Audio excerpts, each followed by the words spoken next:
I'm Kingsley Ambrose. I'm a professor of agricultural and biological engineering at Purdue.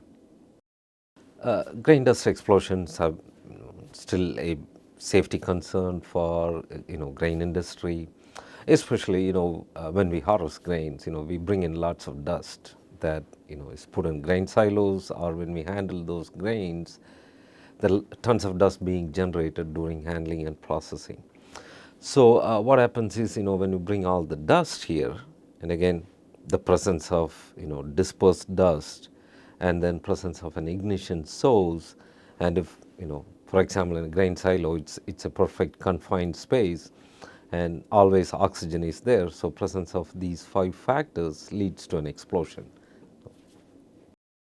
If you talk about number of incidents happening in the U.S., at least, uh, mid to late 80s, OSHA brought in this grain handling standards and dust explosion standards. Then the number went down a bit, but still we are getting an average of about 8 to 10 explosions every year. If you take the 10-year average, it's close to 9 explosions every year.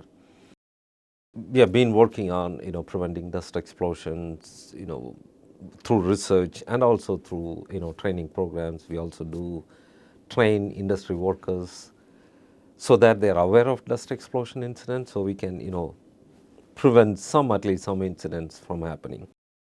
Dust explosions are instantaneous, so if there is enough dust, if there is an ignition source, explosion can occur anytime. So we are trying to develop a technique that can immediately let us know that we have too much dust dispersed in air that could lead to potentially an explosive environment. So what we are trying to do is like using simple light, how much light passes through a cloud.